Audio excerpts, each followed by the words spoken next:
सर्व अच्युत गोत्रीय बंधू आणि भगिनी, त्याचप्रमाणे साधू संतांना दंडोत प्रणाम.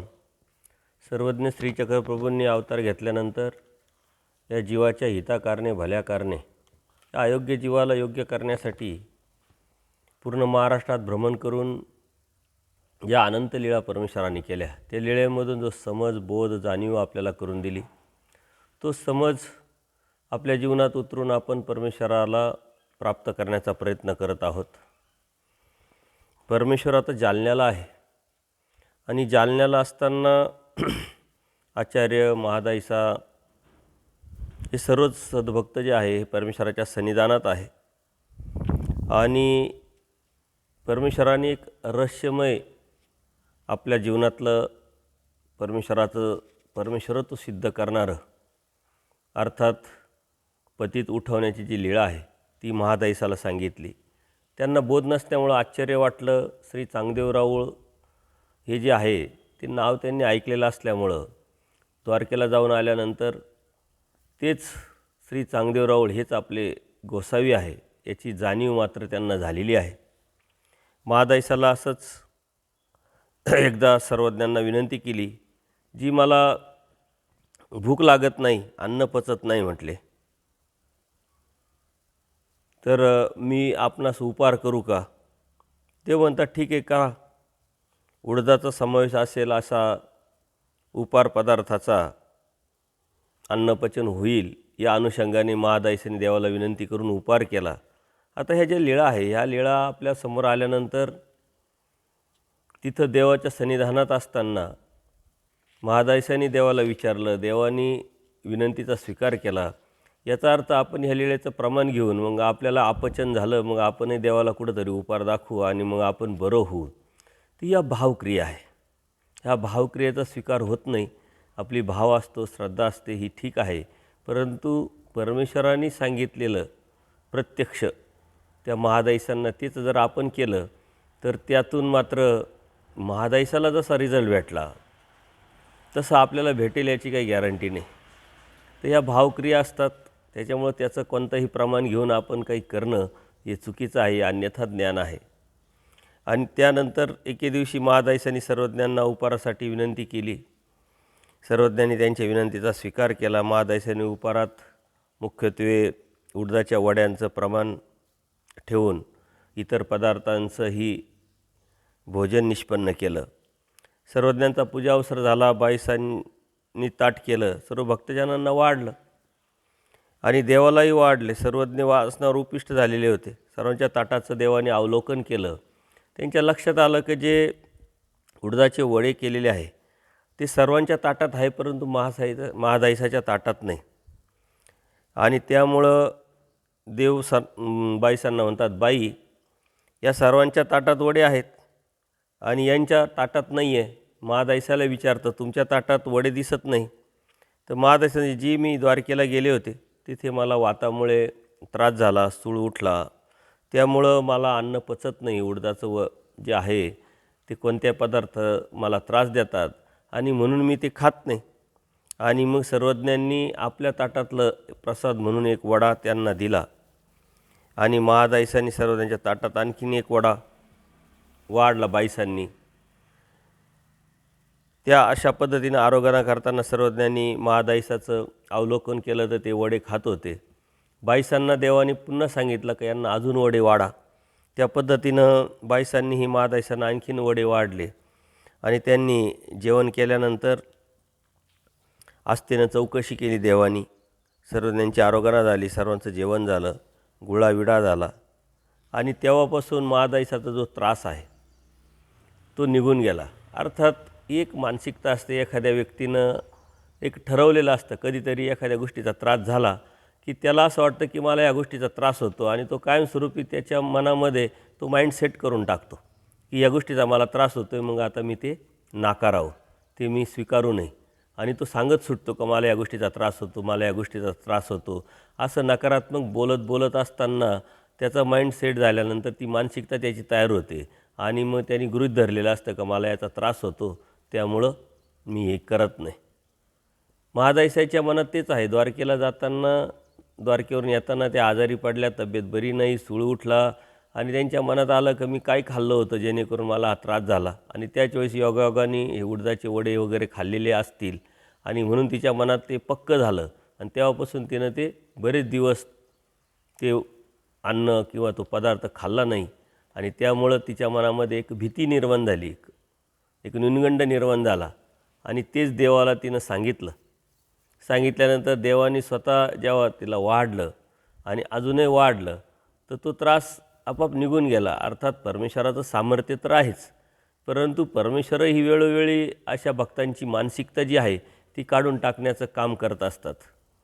या मानसिकतेतून आपण निघालो पाहिजे. करंजखेडच्याही त्या नायकाचं जसं झालं तसंच महादाईसाचं झालेलं आहे. आपल्या जीवनामध्ये अशा बऱ्याचशा गोष्टी आहे का ज्या घरामध्ये, मनामध्ये, बुद्धीमध्ये, डोक्यामध्ये अत्यंत पक्क्या अशा घर करून बसलेले आहे. ते निघत नाही. आणि म्हणून आपल्या मनामध्ये एक भीतीचं वातावरण असतं. ते अन्यथा ज्ञान आहे. त्यातून आपण बाहेर पडण्यासाठी कधीतरी केव्हा तरी जर प्रयत्न केला आणि योग्य पद्धतीनं प्रयत्न करून त्यातून बाहेर पडण्याचा प्रयत्न केल्यानंतर देव नक्की सहाय्य करतात, आपण त्यातून बाहेर पडू शकतो. मग ती कोणती गोष्ट असो, खाण्याच्या बाबतीत असो, कामाच्या बाबतीत असो, विचार करण्याच्या बाबतीत असो, अभ्यासांच्या बाबतीत असो, ज्ञानाच्या बाबतीत असो. बऱ्याच लोकांना आता हे ऊर्ध्वगतीचं ज्ञान आहे, अदृश्यशास्त्र आहे, श्रेष्ठ ज्ञान आहे, यात काही दुमत नाही. परंतु प्रयत्न आपला कुठंतरी कमी पडतो आणि मग एकदा दोनदा प्रयत्न केल्यानंतरही आपल्या डोक्यात येत नाही, लक्षात राहत नाही, वाचन होत नाही, तर आपण ग्रह करून टाकतो की माझा अनाधिकार आहे, पूर्वकर्माची जोड नाही आहे, माझे अडथळे आहे, आणि म्हणून जो प्रयत्न आहे तो आपण बंद करून टाकतो, सोडून देतो. अर्थात हे ऊर्ध्वगतीचं ज्ञान असल्यामुळं लगेच आपण वाचलं लगेच लक्षात येईल असं नाही आहे, वाचल्यानंतर पाठांतर होईल असंही नाही आहे, एखादं सत्संग ऐकला आणि लगेच लक्षात आला असंही नाही आहे. त्यासाठी सातत्यपूर्ण प्रयत्न करून जी मनातली जी आपली मानसिकता आहे ती पहिले खुडून टाकावं लागेल की मला येत नाही, माझा अनधिकार नाही, माझी जोड नाही, माझे अडथळे आहे, हे नकारात्मक जी विचारधारा आहे पहिल्यांदा काढून टाकावं लागेल. कारण अधिकार जर नसता तर आपण करू उमेद नरदेहामध्ये जन्माला आलो नसतो. हे पहिलं प्रमाण आहे. दुसरं प्रमाण आहे आपण महाराष्ट्रात जन्माला आलो नसतो. तिसरं प्रमाण आहे आपण गंगा तीरावरती जन्माला आलो नसतो.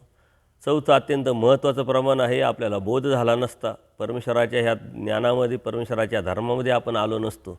आणि एवढं बोध झाल्यानंतरही आपल्याला जी जाणीव होऊ नये तरी आपण जर म्हणत असेल की माझा अधिकार नाही, माझे अडथळे जोडलेले आहे, मी जोडलेलंच नाही आहे, पूर्वकर्माची काहीतरी असंत कर्मच आहे, ते अडथळे माझ्या समोर येत आहे, तर हे अन्यथा ज्ञान आहे. यातून आपण बाहेर पडलो पाहिजे.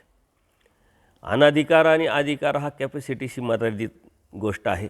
अधिकार असणं म्हणजे कॅपॅसिटी असणं. कॅपॅसिटी आहे, ही कॅपॅसिटी आपली वाढवता येईल तेवढी वाढवता येते.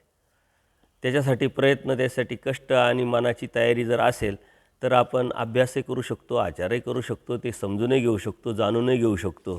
परंतु त्याला लागतं सातत्यपूर्ण प्रयत्न आणि हट्ट, ती वासना, परमेश्वराकडची प्रार्थना जर असेल तर नक्कीच त्यातून आपण बाहेर पडतो. मग ती ज्ञानाच्या घ्या, अभ्यासाच्या घ्या, आचाराच्या घ्या, तत्त्वसिद्धांताच्या घ्या, किंवा भौतिक जगामध्ये बी काही गोष्टीच्या मनामध्ये आपली घर करून राहिलेलं आहे ते आपण पहिले काढून टाकलं पाहिजे. आपला अधिकार आहे म्हणूनच आपण इथं आलेलो आहे, फक्त आपला प्रयत्न कमी पडतो आहे. आणि आजपर्यंत अनंत जन्मात, अनंत सृष्टीत परमेश्वराला न प्राप्त करण्याचं एकमेव कारण आहे अप्रयत्न. अप्रयत्नामुळं आपण परमेश्वरापर्यंत पोहोचलेलं नाही आहे. परमेश्वर संधी देतात, कोणाच्या तरी माध्यमातून बोलतात, कोणाच्या तरी माध्यमातून उद्धारतात, कोणाच्या तरी माध्यमातून परमेश्वर सतत कार्यरत असतात, कारण तेवढी योग्यता आपली नाही. पण परमेश्वर मात्र सतत फॉलो करत राहतात आपल्याला आणि ह्या अयोग्य जीवाला योग्य करण्याची संधी सतत देत असतात. त्यासाठी आपण डोळे आपले उघडे ठेवले पाहिजे आणि आपण होकारात्मक विचारांनी धार्मिकता करायचा प्रयत्न केला पाहिजे. जर आपल्या मनामध्ये अगोदरच भीती आहे, अज्ञान आहे, अन्यथा ज्ञान आहे, नकारात्मक विचार आहे, तर आपण कोणतीच गोष्ट प्राप्त करू शकत नाही, मग ती भौतिक जगातली का असेना. आणि जर अभ्यास जर केला आपण, आपल्या लक्षात येईल का परमेश्वराने एकही सूत्र, एकही लीळा, एकही दृष्टांत किंवा एकही शब्द नकारात्मक सांगितलेला नाही आहे. नकारात्मक सांगितलेला नसतानाही आपल्या मनामध्ये हे नकारात्मक विचार का आलेले आहे, तर आपण नकारात्मक आहोत. त्याच्यामुळं तो न्यूनगड पहिले आपण काढून टाकला पाहिजे. परमेश्वराने होकारात्मक तत्त्वज्ञान सांगितलेलं आहे.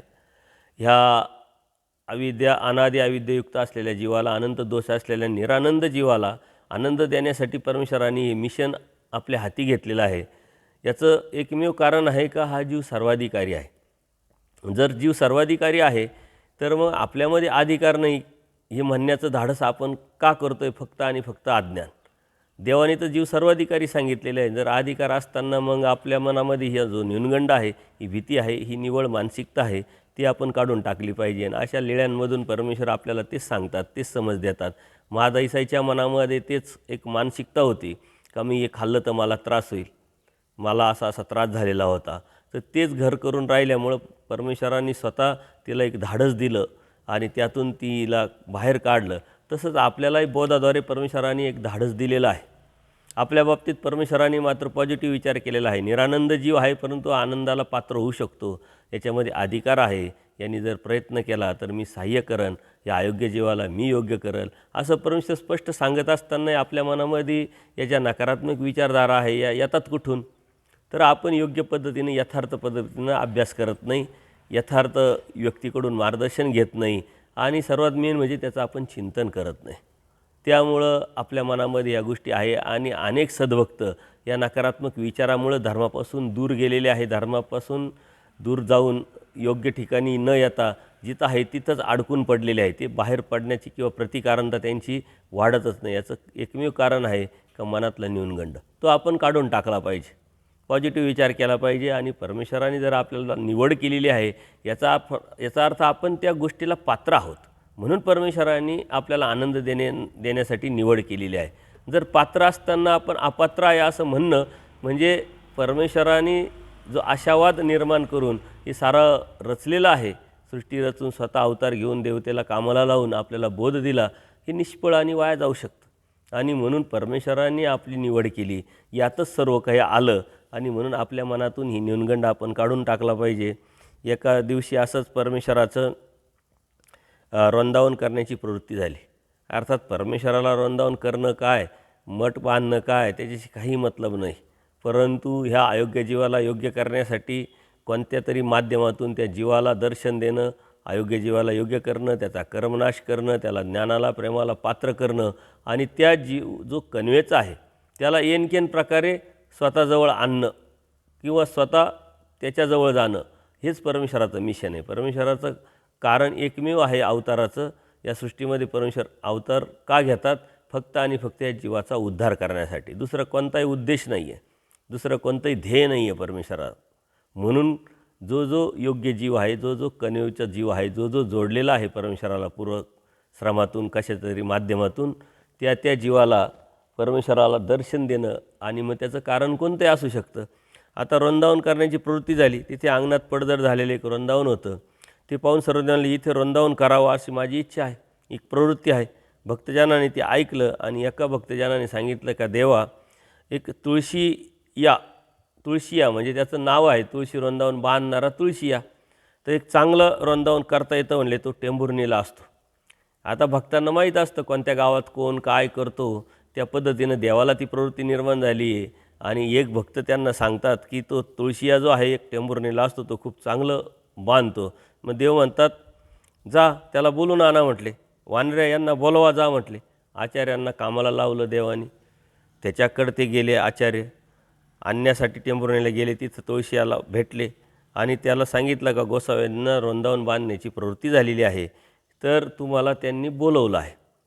आता ते म्हणले आमच्या घरी आज श्राद्ध आहे, आजचा दिवस थांबा, मग आपण पहाटे जाऊ. पण आचार्य म्हटले नाही, तुम्ही या सकाळी पहाटे, मी आजच जातो. आता आचार्यांना अजून बोध नाही, तरी पण आचार्यांचा एक संस्कार आहे आणि तो संस्कार परमेश्वराच्या शेवटपर्यंत त्यांनी टिकवला आणि त्यामुळंच ह्या अयोग्य जीवाला योग्य करून आचार्यांना आचार्य बनवलं देवाने. ते कधीही कुठंही व्यापाराला जात गेल्यानंतर कुठे मुक्कामी राहिले नाही. कितीतरी लोकांनी त्यांना विनंती केली राहा उद्या जाऊ, परंतु ते गेले नाही, थांबले नाही. निरोप जो दिला आहे देवानी तो द्यायचा आणि परत पाठीमागं फिरायचं आणि देवाच्या सन्निधानात यायचं. हा शिरस्ता त्यांचा पहिल्यापासून होता आणि तो शेवटपर्यंत त्यांनी सांभाळला. कधीही देवाव्यतिरिक्त ते राहिले नाही. तसेच भट्टोबास त्या दिवशीच मग संध्याकाळच्या सुमारास परत आले. सर्वज्ञांना दंडवत घातला, श्रीचरणावर मस्तक टेकवलं आणि मग त्यांनी निरोप दिला का जे जे आज त्यांच्या घरी श्राद्ध असल्यामुळे ते उद्या येणार आहे. ते मलाही म्हणत होते थांबा, पण मी थांबलो नाही. देव प्रसन्न झाले, कारण देवाला माहीत आहे हा जो संस्कार आहे, हीच संस्काराची प्रतिकारणता यांची वाढत वाढत जाऊन हा एक दिवस कोण होणार हे देवाला माहीत आहे. देवाला माहीत असल्यामुळंच पहिल्याच भेटीत देवाने सिन्नरला आचार्यांच्या बाबतीत एक भविष्यवाणी वर्तवली होती का तुमचा आता इथून पुढं हा जो प्रवास आहे सत्याच्या वाटेवरती सत्याच्या बाजूने चालणार आहे आणि ती प्रतिकारणता वाढत वाढत जाणार आहे, असं परमेश्वराने अप्रत्यक्षरित्या त्यांना वरच दिलेला होता. आणि म्हणून आचार्यांचा संस्कार आपल्या पाठीमागे संस्कार आहे, आपला संस्कार आहे म्हणून आपण इथपर्यंत पोचलेलो आहे. त्या संस्कारातूनच कळत नकळत आपल्याकडून बुद्धभजन घडलं, प्रतिकारणता वाढली, आपण इथपर्यंत पोचलेलो आहे. परंतु याच्या पुढं आपल्याला जर जायचं असेल तर आवडी निर्माण करावं लागेल. आणि हा संस्कारातून आवडी निर्माण करणं ही ज्ञानाशी निगडीत आहे, चिकित्सेशी निगडीत आहे. जेव्हा आपण चिकित्सा करू, ज्ञान मिळू, तेव्हा आपल्याला ती वस्तू कोण आहे, काय आहे, कशासाठी आहे, आपल्यासाठी त्यांनी काय केलेलं आहे जेव्हा लक्षात येईल तेव्हा आवडी निर्माण होते. आणि म्हणून जे बी परमेश्वराच्या ठिकाणी आपल्याला प्राप्त करायचं आहे, अहेतुक हा जो सिद्धांत आहे तो आवडीपूर्वक जर केला तर परमेश्वर सगळे आपल्याला देतात, जसं दासीच्या दृष्टांतातून देवाने सांगितलेलं आहे. त्यामुळं आपण तो भाव निर्माण करण्यासाठी ज्ञानाची चिकित्सेची जर जोड दिली तर आवडी निर्माण होते. संस्कार तर आहेच, त्या संस्कारातून आपण आज क्रिया करतो आहे, उद्या बी करत राहिलो आणि संस्कारच लागत राहील. पण आपल्याला संस्काराच्या पुढं चिकित्सेत जायचं आहे, ज्ञानात जायचं आहे. त्या ज्ञानातून आवडी निर्माण करायची आणि आवडीच्या माध्यमातून जे देवाने दास्य सांगितलेलं ते जर केलं तर आपली प्रतिकारणता वाढून परमेश्वरापर्यंत जाणार आहे. आपण जिथं आहे तिथंच थांबलेलो आहे. ते थांबणं आपलं आपल्यासाठी घातक आहे, आपल्यासाठी अडचणीचं आहे आणि आपलंच त्याच्यामध्ये नुकसान आहे. ते थांबण्याच्या पुढं जर आपल्याला चालायचं असेल, सातत्यपूर्ण परमेश्वरापर्यंत पोहोचायचं असेल तर चिकित्सा ज्ञान हे अत्यंत महत्त्वाचं आहे. आचार्यांना पाठवलं होतं, आचार्यांनी येऊन देवाला जसं आहे तसं सांगितलं. आणि आता त्यावेळेस काही गाड्या घोड्या नव्हत्या, घोडे नव्हते, त्यामुळं पायी पायी प्रवास, त्यामुळं थकून जायचं. आणि हे जे किलोमीटर जर आपण बघितलं तर 25-30 किलोमीटरच्या कमी होत नाही. जाताना 25 किलोमीटर, येताना 25 किलोमीटर, म्हणजे 50 किलोमीटर एका दिवसात जाऊन यायचं. आज आपल्याला 5 किलोमीटर चालता येत नाही. ह्या ज्या गोष्टी आहेत त्याला बी सातत्यपूर्ण जर आपली सवय असेल तर 10 किलोमीटरपर्यंत जाऊ शकतो, 15 किलोमीटरपर्यंत जाऊ शकतो. ते पण सातत्य आपण करू शकत नाही. तर व्यापाराच्या माध्यमातून आचार्य दररोजच काही ना काही ह्या इथे पायपीट करून यायचे. आणि अशा अनेक वेळा अनेक ठिकाणी आचार्यांना देवानी व्यापारासाठी पाठवलेलं आहे. आता हे दैवराटीचा व्यापार आहे, देवासाठीचा व्यापार आहे. अजून त्यांना बोध नाही आहे आणि बोध नसतानाही देवानी व्यापार सांगितला, तोही त्यांनी इमानी इतबारी केलेला आहे, कारण तो संस्कार आहे त्यांचा. त्या संस्कारातूनच त्यांचा जो कर्मनाश होणार आहे, त्या कर्मनाशातूनच त्यांची योग्यता वाढणार आहे आणि त्या योग्यतेतूनच त्यांची प्रतिकारणता वाढून पुढं जाणार आहे. आवडी असल्यामुळं देवावरती निष्ठा निर्माण झालेली आहे. बोध जरी नसला तर देवाने सांगितलं आणि त्यांनी ऐकावं. अशा पद्धतीनं त्यांच्या जीवनामध्ये जे आज अडथळे निर्माण झाले ते अडथळे काढून टाकण्याचं काम अशा व्यापारातून, ते दास्यातून देवच करून घेत असतात. तर ते थकले होते आणि नारायणाच्या देवळात गेले, तिथे त्यांची झोपले, पाठ टाकली. आणि आता महादाईसांना लक्षात आलं की हे थकलेले आहे आणि त्याही पाठीमागे जातात आणि त्यांच्या पाठीवर पाय देत त्यांची जी बी आहे सेवा ती करत असतात. तिन्ही सांज म्हणजे सायंकाळची वेळ आहे, अंधार पडायला वेळ झालेली आहे आणि त्याच वेळेस आता देवाला माहीत आहे हे कुठं आहे, काय करतात. तर त्यांनाही त्या प्रसंगानुरूप काहीतरी सांगायचं आहे. ही मानसिकता लोकांची तयार करायची आहे, सद्भक्तांची तयारी करायची आहे. त्यांना थेंबे थेंबे थोडं थोडं थोडं थोडं हे जे तत्त्वज्ञान आहे हे सांगायचं आहे. देवाला लघुपर्यासाठी प्रवृत्ती होते, ते तिकडं गमन करतात आणि परिसर आठवून तसेच नारायणाच्या देवळात गमन केलं. आता महादाईसाने अचानक देवाला येताना पाहिलं आणि त्या घाबरल्या. घाबरल्यानंतर आता देव काय म्हणतील, मी देवाला न विचारता, अजून यांना बोध नाही आहे, परंतु एक जे आदरयुक्त जी भीती आहे ती मात्र निर्माण झालेली. याचं कारण परमेश्वराने ज्या अनंतलीळा केल्या त्या अनंतलीळेतून त्यांना जे प्रश्न आहे, त्यांना जो समज आहे, त्या समाजातून जी अयोग्यता आहे ती नासवलेली आहे आणि त्याच्यामुळे त्यांच्यामध्ये योग्यता निर्माण होते. ते आता घाबरले. तसं पाहायला गेलं तर ही जे सद्भक्त आहे हे सर्व पूर्वश्रमीचे दादोस आहे, त्यांचे शिष्य आहे. देवाच्या सन्निधानात त्यांच्या निमित्ताने आलेले आहे. परंतु देवाबरोबर राहून राहून देवाविषयी त्यांना एक आवडी निर्माण झालेली आहे, एक आदरयुक्त भीती निर्माण झालेली आहे. आणि मग त्या घाबरल्या, भीतभीतच समोर आल्या, दंडोत घातलं, श्रीचरणावर मस्तक टेकावल्या. आणि मग महादाईचं जी जी नागदेव थकला आहे त्याची पाठ मला दाबता येईल का, पाठीवर पाय देता येईल का, कसं करता येईल, का करू नये का करावं, असं महादाईसांना विचारलं. आता महादाईचा हुशार, कुशळता पाहून योग्य वेळेला बरोबर देवाला विचारलं का मी जे करते ते योग्य की अयोग्य, देव सांगायच्या ऐवजी, देव रागवायच्या ऐवजी चुकीचं की अयोग्य हे आपण विचारून घ्यावं. आणि त्या पद्धतीनं अत्यंत नम्रतेने महादाईसांनी देवाला विचारलं. आता देव म्हणतात करता येतं, आपल्या थकलेल्या भागलेल्याचं करता येतं, म्हणजे जो आपला आहे त्याची श्रमनिवृत्ती कीजे आणि एकत्र खानपान कीजे. कोणी बी आलं तर श्रमनिवृत्ती केली पाहिजे. आता श्रमनिवृत्तीमध्ये शारीरिक श्रम आहे, मानसिक श्रम आहे, जो बी आहे तो त्या पद्धतीनं वैचारिक श्रम आहे. एखादा जीव धर्मावरून पडलेला आहे, त्याला मलिनत्व आलेलं आहे, त्याला जाऊन निरोपण करणं ही बी श्रमनिवृत्तीच आहे. एखादा निगेटिव्ह विचारामध्ये आहे, अभ्यास करत नाही, त्याच्या मनामध्ये एक न्यूनगंड झालेला आहे, त्याला निरूपण करून समजून सांगून योग्य प्रमाण देऊन त्याला त्यातून बाहेर काढणं ही बी एक श्रमनिवृत्तीच आहे. किंवा एखादा शारीरिक थकलेला आहे, आपल्याविषयी त्याच्याविषयी आपल्या मनामध्ये एक आदरभाव आहे, तर एकमेकाची जी सेवा आहे ही सेवा देव म्हणतात केली पाहिजे, श्रमनिवृत्ती केली पाहिजे. आणि श्रमनिवृत्ती केल्यानंतर एकत्र खानपान पण केलं पाहिजे, त्यातून प्रेम वाढतं, आपलेपणा वाढतो. परंतु हा सेन्स सामाजिक दृष्टिकोनातून समाजव्यवस्था बघून आपण तो केला पाहिजे, कोणत्या वेळेस कसंही केलं नाही पाहिजे. आणि देवाने त्यातूनच एक त्यांना सांगितलं का बाई अंधार पडायला आलेला आहे, दिवा लावा, तुम्ही जे करताय तुम्ही योग्य करताय, यात काही दुमत नाही. परंतु ज्यावेळेस असं कराल त्यावेळेस कोणीतरी बघितलं तर कोणाला काय वाटेल, आणि या अनुषंगाने तुम्ही दिवा लावा. तो दिवा महादाईसांनी मग लावला. तिच्या लक्षात आलं की आपण चुकलो, आल्यानंतर आपण दिवा लावायला पाहिजे होता, उजेड करायला पाहिजे होता, अंधार होत चालला आहे, आणि त्यानंतर आपण सेवा करायला पाहिजे होती. मग देवाने तिथंच आसन रचायला लावलं, तिथंच देवाने आसन केलं.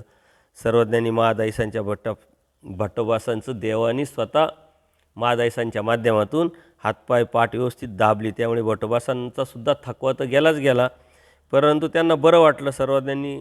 मग त्यानंतर राजमठात गेला. आता देव तिथं स्वतः बसले आणि महादाईसाकडून स्वतः सेवा करून घेतलेली आहे. आचार्यांचा बी तो थकवा गेलेला आहे, आचार्यांना अजून बोध नाही आहे. त्यांची देवावरती निष्ठा जरी असली तरी ह्या माध्यमातून नकारात्मक विचार एखाद्या जीवाचा येऊ शकतो, आणि देव काळजी करतात. हा जो विषय, ही जबाबदारी आहे. परमेश्वर तिथं बसतात, महादाईसांकडून त्यांची श्रमनिवृत्ती करून घेतात, आणि मग त्यांनाही बरं वाटतं का देव आपली किती काळजी करतात. महादाईसाचं बी जी मनात भीती होती ती निघून गेली. आचार्यांच्या बी शारीरिक जो थकवा होता तो पूर्णपणे निघून गेला, आणि मग देव तिथून नंतर राजमठात गमन करतात. तर आपलीही तशी भावना असली पाहिजे. जोपर्यंत एखाद्या योग्य पात्राची आपल्याकडून सेवा घडत नाही तर त्या सेवेचे अनेक प्रकार आहे. त्या सेवेच्या देवाने सांगितले ते दास्यमोचक, आणि दास होणं पुरे नाही का. दास, मी देवाचा दास आहे, धर्माचा दास आहे, ही जोपर्यंत आपल्याकडून सेवा घडत नाही तोपर्यंत आपलाही कर्मनाश होऊन अयोग्यता जाऊन योग्यता घडत नाही. परंतु ते पात्र त्या योग्यतेचं असलं पाहिजे आणि त्या भावनेचं असलं पाहिजे. वास्तविक देवाने तर स्वयंदास्य तपस्विनम सांगितलेलं आहे, परंतु वय, तप, साधना आणि विशेष म्हणजे गरज या अनुषंगाने आपली ती भावना असली पाहिजे, आणि आपण ते करण्याचा प्रयत्न केला पाहिजे. ज्याच्या ठिकाणी आपला आदर आहे, परंतु गरज बघून, वेळ काळ बघून, परिस्थिती बघून आपण त्या गोष्टी केल्या पाहिजे. कोणीतरी विनाकारणच जर त्या गोष्टी करून घेत असेल तर ते चुकीचं आहे. त्यावेळेसही आपण सावधानता बाळगली पाहिजे, कारण धर्म हा धारधार तलवारीवरती चालण्यासारखा आहे. कोणत्या बाजूने आपण करावं, कसं करावं, कधी करावं आणि कशा पद्धतीने करावं, कोणत्या हेतूने करावं, यावरती त्याचा रिझल्ट, यावरती त्याची प्रतिकारता वाढत असते. आणि म्हणून या गोष्टीमध्ये बौद्धिकता ही अत्यंत महत्त्वाची आहे. वास्तविक आचार्य आणि महादाईसाहेब बहीण भाऊ आहे, समाजाला माहीत नाही आहे, परंतु देवाला माहीत आहे, आणि ते देवाच्या सन्निधानात एकत्र आलेले आहेत. तरी पण देव खबरदारी घेतात, आणि अशा अनेक लीळा आता आपल्या पुढे येणार आहे. आणि आपल्याला त्यातूनच बराच समज घेऊन समाजामध्ये वावरत असताना, धर्माला बरोबर घेऊन जात असताना आपण काय काळजी घेतली पाहिजे. ही काळजी जर आपण घेतली तर धर्मावरती कोणी बोल निर्माण करणार नाही, त्याला दोषाला कारण आपण ठरणार नाही. त्यानंतर तो दुसऱ्या दिवशी तो तुळशिया जो आहे तो येतो तुळशी बांधायला, वृंदावन करणे आंघोळी. दुसऱ्या दिवशी तुळशी आला, पान सुपारी ओळगून देवाचं त्यांनी दर्शन घेतलं, दंडोत केला, श्रीचरणावर मस्तक टेकवलं, आणि तिथंच देवाच्या समोर श्रीमूर्ती अवलोकित बसला. कारण त्यांनी प्रथमच देवाला बघितलेलं आहे. एवढी सुंदर श्रीमूर्त कधीतरी ऐकलेलं असेल, आचार्यांनी सांगितलं आहे, त्यामुळं त्यांना एक ओढ निर्माण झालेली असेल. पण तरी आपण न पाहिल्यामुळे एक कल्पना करतो. पण कल्पना केलेली असल्यानंतर जेव्हा आपण प्रत्यक्ष बघतो, त्या कल्पनेच्या पलीकडचं आपल्याला जेव्हा दिसतं, तेव्हा आपण एकटक आणि आश्चर्यजनक पाहतच राहतो. तसं ह्या तुळशी याचं झालं. आणि मग तो पाहतोय देवाकडं अत्यंत एकटकतेने, अत्यंत स्थिर झालेला आहे. आणि त्याच वेळेस देव म्हणतात, तुम्हाला म्हणे वृंदावन करता येतं. आणि मग त्याची जी तंद्री आहे, जी स्वस्थता आहे, ती भंगते. आणि तो म्हणतो, हो जी, हो का, मग लवकर करा म्हटले. पडझड झालेलं वृंदावन बांधा, तुम्ही व्यवस्थित करा. हो का जी म्हणले, काही मदत असेल ते सद्भक्तांकडून घ्या. आणि अशा पद्धतीनं तो देवाला लगेच दंडवत करून कामाला लागतो. आता तो त्या अयोग्य जीवाला योग्य करायचं आहे, त्याचा कर्मनाश करायचा आहे, ज्ञानाप्रेमाला पात्र करायचं आहे. आणि मग कोणत्या जीवाला कोणत्या पद्धतीनं कुठून, आता त्याच्याकडे जे स्किल आहे ते स्किल, त्याच्याकडे जे कला आहे त्या कलेच्या माध्यमातून देवाने त्याला जवळ बोलवलेलं आहे. त्याला दर्शनाचा तर लाभ दिला, परंतु आता त्याच्याकडून सेवा करून घेऊन त्याचा कर्मनाश पण देव करणार आणि पुढं जाऊन त्याला योग्य करून ह्या बोधाच्या माध्यमातून प्राप्तीला घेऊन जाणार आहे. तसंच आपल्यालाही आपल्याकडूनही देवाने कळत न कळत काहीतरी करून घेतलेलं आहे, प्रत्यक्ष अप्रत्यक्ष. त्यामुळंच आपण इथपर्यंत पोचलेलो आहे. आपल्याला माहीत नाही, अज्ञान आहे. काल आपण काय जेवण केलं हे आपल्याला सांगता येत नाही. तेव्हा आपल्या जीवनामध्ये, पूर्वश्रमामध्ये, पूर्वकर्मामध्ये आपण काय केलं आहे आपल्याला माहीत नाही, परंतु देव सर्व जाणतात. ज्यावेळेस आपल्यावरती दृष्टी देवाची पडते, त्याच वेळेस मायेच्या तमातून निघण्यापासून सर्व जीवन प्रवास देवाच्या पटलावरती आपला असतो. आपल्याला मात्र काहीच माहीत नाही, परंतु इथपर्यंत पोहोचण्याचं कारण हे आपण समजून घेऊ शकतो. म्हणून जेव्हा तत्त्वज्ञानाचा यथार्थपणे अभ्यास आपण करू, तेव्हा आपल्या जीवनातला भूतकाळ आपल्याला त्याच्याविषयी अंदाज बांधता येऊ शकतो. वर्तमानात काळात आपण कसं राहणार आहे, कसं राहतो, यावरती आपला भविष्यकाळ आपल्याला अधोरेखित करता येऊ शकतो. म्हणजे आपलं ब्रह्मविद्याशास्त्र, तत्त्वज्ञान, स्वामी श्री चक्रधरांनी दिलेलं जे शास्त्र आहे, हे इतकं प्रगल्भ आहे की आपल्या जीवनामध्ये भूतकाळ, वर्तमान काळ आणि भविष्यकाळ तिन्ही जे काळ आहे ते आपल्याला आपल्यासमोर परमेश्वराच्या तत्त्वज्ञानातून कळू शकतो, समजू शकतो. त्यासाठी मात्र आपली बुद्धी तल्लख आणि कुशळता आपली असली पाहिजे. यथार्थ ज्ञानाची जाणीव आपल्याला असली पाहिजे. ते पडझड झालेलं जे वृंदावन आहे ते लगेच ते बांधायला सुरुवात करतात. वृंदावन करू लागले, भक्तजन त्यांना दगड आणून द्यायचे, ते वृंदावन करायचे. असा एक एक खण तयार करत आले. दुसरा खण तयार झाला, तिसरा खण तयार करतच होते. आणि त्याच वेळेस अचानक एक चिरा म्हणजे दगड जो आहे त्या तुळशीच्या हातावरती पडला आणि त्यांचं बोट चेपलं. त्यामुळे ते बेशुद्ध पडले. सारे जे भक्त लोक आहेत तुळशीया पडला म्हणून ओरडायला लागले. तो बेशुद्ध पडलेला होता. आणि मग देवसुद्धा दुसरीकडंच एका ठिकाणी आसनस्थ असल्यामुळं सर्व भक्त लोक देवालाकडं धावत आले. देव पण मग स्वतः तिथं गेले. आणि मग तिथं गेल्यानंतर देवाने त्यांना श्रीकाराने स्पर्श केला. म्हणजे बघा, संबंध दान द्यायचं आहे देवाला, काहीतरी प्रसंग घडला पाहिजे. बळच कोणाला कोणी हात नाही लावणार. असा प्रसंग घडला आहे म्हणून त्याला दुःख झालं आहे, त्याला त्रास झाला आहे, किंवा तो बेशुद्ध पडला आहे म्हणून देवाला यावं लागलं आहे. देव त्याला स्पर्श करतात. श्रीमुखातील पीक आहे ती बोटावर घातल्या जाते, तांदूळ बांधलं जातं आणि तांबूळ बांधलं जातं. कृपादृष्टीने अवलोकन केल्यावरती त्याची वेदना तर गेली, पण तो उठल्यानंतर सावध झाल्यानंतर देवाला दंडवत घालून लगेच तुळशी बांधायला सुरुवात पण करतो. तर देव म्हणता, आता थांबवा तुम्ही म्हटले. आणि मग सर्वज्ञांच्या ओसरीत आसन होतं. भक्तजन बसले आणि सर्वज्ञांजवळ तो तुळशीया जो आहे तो पण येऊन बसला. आणि देव त्याला अत्यंत प्रेमाने आपलेपणाने विचारत, काय हो, दुखावलात का म्हटले, तुम्हाला काही त्रास झाला का? तर तो म्हणतो, नाही जी, ते सर्व दुःख गोसावींनी नाहीसं केलं, आता काहीच त्रास नाही आहे. त्यामुळं फक्त फुंकर घालणं. अर्थात आता आपण परमेश्वराकडे एक सामर्थ्याच्या माध्यमातून पाहतो आहे, परंतु दुसऱ्या बाजूने जर विचार केला तर देवाने त्यांनी केलेली जी आस्था आहे, आस्थेवाईक त्यांना विचारलेला आहे, त्यातूनच त्यांचा निम्मा आजार कमी झालेला आहे. राहिलेला थोडा आजार देवाने विचारल्यानंतर तो आहे असलेला आजारही त्याची जाणीव त्यांना होणार नाही. देवाने सामर्थ्याने तर ते केलेलंच आहे, परंतु आपण हा विचार केला पाहिजे, जेव्हा आपण समाजात राहतो तेव्हा आपल्यामध्ये एक आदर असला पाहिजे, दुसऱ्याविषयी एक किंमत असली पाहिजे. आणि त्या अनुषंगाने आपलं बोलणं, वागणं, उठणं, बसणं असलं पाहिजे. आस्थेवाईक त्या पद्धतीनं जर आपण तिथं राहिलो तर नक्कीच ह्या गोष्टीचा फायदा त्याला पण होतो आणि आपल्याही धर्माच्या धार्मिकतेमध्ये किंवा आपली जी साधना चालू आहे त्या साधनेला होत असतो. तुळशी आणि 3 दिवसात वृंदावनाचे 3 खण बांधले आणि दिवसभर वृंदावनाचं काम करायचे. त्यांनी ते तयार केलं. त्यांच्याकडून जे बी त्यांची जोड होती, कणं होती, त्या पद्धतीने देवाने त्यांचं करून घेतलं आणि मग त्यांना जाण्याची अनुज्ञा दिली. त्यांनीसुद्धा देवाला दंडवत वगैरे घालून जे बी आहे सर्व प्रवृत्तीनुसार सर्व वृंदावनाचं कधीतरी मग त्या वृंदावनावरती देव आसनस्थ व्हायचे. म्हणजे परमेश्वराने त्यांच्याकडून करून घेतलं आणि त्याला संबंध पण दिला. म्हणजे त्याला कायमस्वरूपी निमित्त केलं त्या स्थानाच्या अनुषंगाने आणि त्या निमित्तातूनच तो पुढे त्याची प्रतिकारांता वाढून अयोग्य जे कर्म आहे त्या कर्मातून तो बाहेर पडेल आणि बाहेर पडून मग तो परमेश्वरापर्यंत पोहोचणार आहे. म्हणजे कोणाला कुठून कधी केव्हा कसं आणायचं हे परमेश्वर सामर्थ्याने काम करतात. संयोग योग साह्य हे परमेश्वराच्या प्रवृत्तीनं माया करत असते आणि म्हणजे देवतेच्या माध्यमातून ह्या जीवाला ते सन्निधानात आणणे, त्यांच्याकडून परमेश्वरांनी कार्य करून घेणे, दास्य करून घेणे, त्यांचा कर्मनाश करणे किंवा जे योग्य जीव आहे पूजनीय भांडारेकरांसारखे बायसांसारखे तर स्वतः तिथं देव जातात आणि त्या कन्व्हेन्सनुसार त्या जीवाला परमेश्वरापर्यंत पोहोचवण्याचं काम परमेश्वर करत असतात, आणण्याचं काम करत असतात, नाही तर स्वतः जाण्याचं काम करून ह्या अयोग्य जीवाला योग्य करत असतात. आपलो असेच महादाईसाचे भाऊ होते आणि ते दिवसभर जुगार खेळायचे. एके दिवशी असेच जुगारात हारले. जुगाऱ्यांची त्यांच्या मुसक्या आवळल्या, त्याला बंदी केलं आणि ते घरच्यांना कळाल्यानंतर नाईलाज असतो मजबुरी म्हणून घरच्या मंडळींनी त्याचे पैसे भरून सोडून आणलं. आता घरी आणल्यानंतर तेव्हा घरातील सर्वच जण आपल्यावर रागवायला लागले आणि त्यांची आई जी आहे ती घरातील थाळा तांब्या वाटी तुला पुरी पडत नाही म्हटले. संध्याकाळपर्यंत खेळतच असतो तर तू कुठं जात का नाही म्हटले आणि जा बरं असा कुठेतरी निघून म्हटले. जशी रुपे गेली म्हटले, आबेचा नागदेव गेला श्री चांगदेव राऊळ गोसाव्यांकड, तसं तू पण जा म्हटले. आणि देवाचं नाव ऐकताच त्याला झाली स्थिती.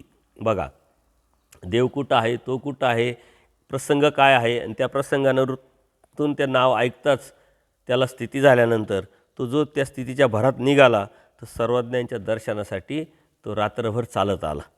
अहोरात्र चालत सर्वज्ञांच्या दर्शना आल्यानंतर सकाळचा पूजा अवसर झालेला आहे.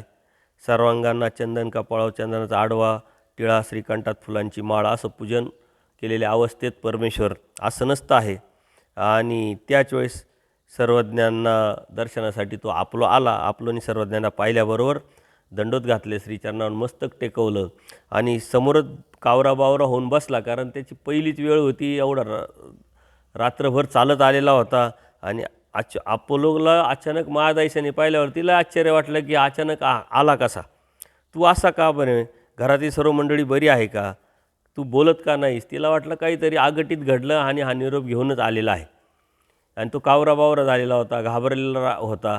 त्यामुळं महादाईसाला साहजिक होतं. आता तो तर काहीच बोलत नाही, तो गप्प, कारण तो चोरी करून आलेला आहे, थोडासा गुन्हा करून आलेला आहे, त्याच्या मनामध्ये तो भाव निर्माण झालेला आहे, तो तर काहीच बोलत नाही. पण मग देव तर सर्वच जाणतात. देव म्हणतात बाई हा जुगार खेळत होता, जुगार हारल्यामुळे याची आई त्याच्यावर रागवली आणि आईची भांडण करून हा आला आहे, तर तुम्ही आता त्याला जास्त विचारू नका. त्याला तुम्ही महादाईसाहेब पण घाबरल्या, पण तसं काही नाही म्हटले. तर तो ताणलेला आहे, भुकेलेला आहे, रात्रभर चालत आलेला आहे. पहिले त्याच्या मस्तकावरती पाणी शिंपा, त्याला पाणी द्या, त्याला जेवण घाला आणि मग त्यामुळं तो जरा सुधारला का मग त्याच्याशी गोष्टी करा, गप्पा करा म्हटले. आपण बी कधीतरी कोणीतरी येतं आणि आपला प्रश्नांचा भडीमार सुरू करतो आपण त्याच्यावरती. वास्तविक आल्यानंतर शांततेने त्याला जे बी आहे ते आपला जो आदर आहे ते केलं पाहिजे आणि नंतर विचारणा केली पाहिजे. तर त्या पद्धतीनं महादाईसाला देवाने सांगितलं का तुम्ही त्याला पहिले पाणी पाजा, त्याला जीव घाला, त्याला शांत करा आणि शांत केल्यानंतर मग त्याच्याशी चर्चा करा. आणि मग महादाईसाने तशा पद्धतीनं केलं तर तो पाणी प्यायला तयार नाही. तो म्हणतो श्री गोसावींच्या चरणोदाकाशिवाय मला पाणी नको आणि मी पिणार पण नाही. म्हणजे त्याची निष्ठा पक्की वाढलेली, आवडी निर्माण झालेली आहे आणि त्याची पूर्वकर्माची जी कणव आहे, जोड आहे, देवाला पहिल्याच वेळेस त्यांनी पाहिलेलं आहे. पाहिल्याबरोबर त्या स्थितीच्या भरात त्यांनी असं सांगितल्यानंतर मग तिथंच देवाचं आसन होतं आणि महादाईसाने श्रीचरणावर प्रक्षालन केलं, आपल्याला चरणोदक प्यायला दिलं. त्याच्यामुळे त्याच्या मनामध्ये जो क्रोध आहे, लोभ आहे, जे असंख्य त्याच्यामध्ये दुःख आहे, तो सर्व जो ताप आहे त्याचा शांत झाला आणि मग महादाईसाला तो सांगू लागला की काय झालं, मी जुगार खेळलो, मला दुसऱ्यांनी बंदी केलं. मग घरचे आले. घरचे आल्यानंतर मला बोलायला लागले. मला सोडून नेल्यानंतर आई अशी म्हटली का तू जात का नाही कुठंतरी, श्री चांगदेव राऊळांजवळ जा. रुपी गेली, आव्याचा नागदेव गेला. त्यामुळं मग मला काय झालं कळालं नाही म्हणले. मी तसंच रात्रभर चालत चालत तुमच्या देवाच्या दर्शनाला आलो.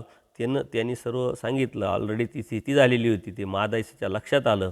स्थितीच्या भरात तो आलेला आहे. अहोरात्र म्हणे मी चालून आलो आणि सर्व आपलं घटना महादायीसाला सांगितली. या सर्वांच्या बाई पूर्वी आम्ही जुगार खेळलो, कारण आता हा जुगारी होता, समोर बसलेला होता आणि देवाला आठवण आली. आम्ही पूर्वी जुगार खेळलो म्हणले, पण आम्ही कधी जुगार हारलो नाही, दररोजच जिंक खायचं म्हटले. सर्वज्ञांनी दूधकिडीची लीळा मग त्यावेळेस सांगितली का ज्यावेळेस हरिपाळ देवाचं पूरदेवाने उठवलं आणि तिथं हरिपाळ देवाची ज्या सवयी होत्या त्या सवयी देवाने स्वतः स्वीकारलेल्या आहेत. जीवाची कणव असेल, त्या बाकीच्यांना कोणाला संशय येऊ नये म्हणून असेल, तर ते जुगार खेळायचे. ते देवसुद्धा जुगार खेळायचे. त्या जुगार खेळण्यातून जिंकायचे आणि तिथंच परत वाटून द्यायचे. एकदा हारल्यानंतर ते घरी आले.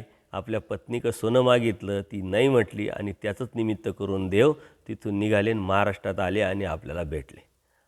परमेश्वराने सुद्धा प्रसंगानुरूप या गोष्टी सांगितलेल्या आणि ही लीळा होऊन गेलेली. पूर्वार्धात 31 नंबरची ती लीळा आहे, तर ती आपण बघितलेली आहे. त्यावेळेससुद्धा महादायीच्याच ह्याच प्रसंगानुरूप देवाने आम्ही कसं आलो, कुठं आलो, तिथं काय काय करायचं, या सर्व गोष्टी सांगितल्या होत्या. अर्थात परमेश्वरा प्रसंगानुरूप ह्या अयोग्य जीवाला योग्य करण्यासाठी येनकेन प्रकारे परमेश्वराचा हा टासच चालू आहे. कारण परमेश्वराला फक्त आणि फक्त जीव उद्धारण्याचं व्यसन आहे. तो अलौकिक अवतार आहे, अयोग्य जीवाला योग्य करणारा अवतार आहे. त्यामुळं हे जे भक्त आहे, आज आपण बघितलं की आपलोला आणणं, त्या तुळशी बांधणाऱ्याला आणणं, हे देवतेच्या सामर्थ्याच्या माध्यमातून देव स्वतः त्या जीवांना त्यांच्या कन्वेनुसार घेऊन येतात आणि त्यातून त्यांची अयोग्यता नासून त्यांना दास्य देऊन त्यांचा कर्मनाश करून योग्य करतात आणि वेदाला बोधाला पात्र करून प्राप्तीला प्राप्त करतात. आपल्यालाही परमेश्वराने कळत न कळत अशा पद्धतीनं योग्य केलेलं आहे आणि योग्य करून इथपर्यंत पोचवलेलं आहे. आता मात्र कड जी आहे ती आपली आहे. आद्यंती दैव मध्य पुरुष, परमेश्वर बोध देतात, प्राप्तीला परमेश्वर नेतात, पण मधला जो कड आहे हा जीवाचा आहे आणि हा जीवाचा कड आपण नेमकं विसरलेलो आहे. तिथंच आपला अप्रयत्न सुरू होतो, आपलं न्यूनगंड सुरू होतो, आपली विषयावस्था सुरू होतो आणि तिथंच आपण फसतो. परंतु हा विचार न करता जी आपली कड आहे याची जाणीव करून जर आपण परमेश्वराच्या प्राप्तीच्या अनुषंगाने सातत्यपूर्ण प्रयत्न करत राहिलो तर देवही सहाय्य करतील आणि नक्की आपल्याला परमेश्वर भेटेल. सर्वज्ञ श्री चक्रधर स्वामी की जय. दंडवत हो.